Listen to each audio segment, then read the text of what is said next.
Assalamualaikum warahmatullahi wabarakatuh. Hari ini kita akan menyambung pelajaran kita dalam bidang tamadun Islam, iaitu sambungan kepada pelajaran yang lepas, iaitu Kerajaan Utsmaniyah bahagian yang kedua. Objektif pelajaran kita pada kali ini ialah di akhir pelajaran nanti kamu akan mengetahui yang pertama, faktor kegemilangan Kerajaan Utsmaniyah. Yang kedua, faktor kemerosotan Kerajaan Utsmaniyah. Dan yang ketiga, iktibar daripada pemerintahan Kerajaan Utsmaniyah. Okey, kita lihat terlebih dahulu faktor kegemilangan Kerajaan Utsmaniyah. Dari aspek pentadbiran, yang pertama, pemerintah berperanan dengan berkesan sebagai ketua tentera, ketua agama dan hakim tertinggi.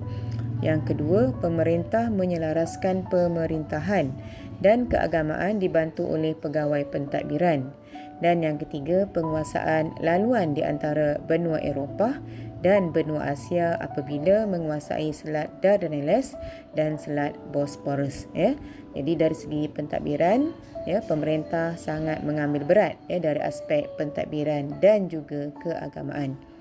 Okey, kita lihat Selat Dardanelles. Okey, dalam peta ini yang dibulatkan tu adalah Selat Dardanelles.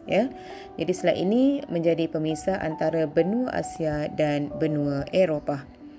Okey, ini adalah antara pemandangan yang boleh dilihat di kawasan Selat Dardanelles. Jika kamu pergi ke sana, bolehlah melihat pemandangan seperti ini. Okey, seterusnya dari aspek keilmuan, yang pertama menjadikan masjid sebagai pusat perkembangan ilmu sehingga mencapai kedudukan yang tinggi dalam bidang ilmu pengetahuan, pembangunan, falsafah, kesenian, seni bina dan teknikal. Yang kedua, menaik taraf dan membina institusi masjid seperti Masjid Kasbah di Algeria untuk merancangkan aktiviti keagamaan. Okey. Jadi di sini pula masjid menjadi keutamaan dalam pemerintahan Kerajaan Utsmaniyah. Okey, seterusnya dari aspek sosial.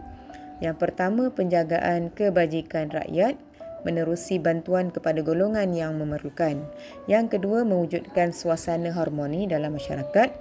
Dan yang ketiga, sistem wakaf yang sistematik meliputi aspek keperluan asas, pendidikan dan kesihatan.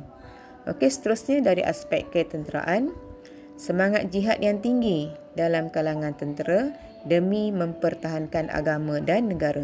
Dan yang kedua, menjaga kebajikan tentera dengan menyelaras sistem kenaikan pangkat, imbuhan dan kelengkapan senjata. Seterusnya kita lihat faktor kemerosotan Kerajaan Utsmaniyah. Okey, yang pertama, teknologi ketenteraan yang ketinggalan berbanding dengan kuasa barat sehingga kalah dalam peperangan. Okey, yang kedua, kemerosotan ekonomi dan beban hutang yang tinggi dalam negara yang diperintah oleh Kerajaan Utsmaniyah.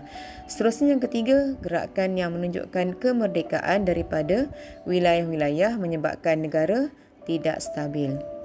Okey, yang keempat, kelemahan sistem pendidikan menyebabkan kekurangan tenaga mahir untuk membangunkan negara.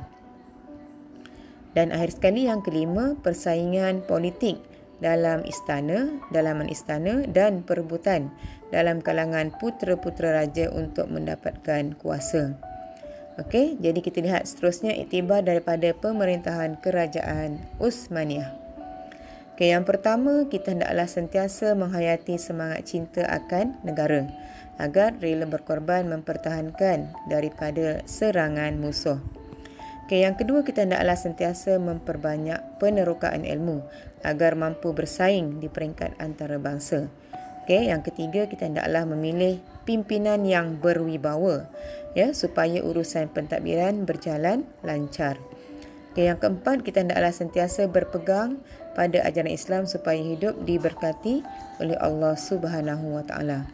Dan yang kelima, kita hendaklah menolak campur tangan asing untuk menjaga kedaulatan negara. Jadi kita hendaklah melihat semua aspek dari segi faktor kegemilangan, faktor kemerosotan untuk menjadikan iktibar sekiranya kita menjadi pemerintah okey, agar negara kita akan mencapai kejayaan yang cemerlang. Baik, Untuk kali ini sekian dahulu dan Ustazah akhiri dengan wabillahi taufik wal hidayah. Wassalamualaikum warahmatullahi wabarakatuh.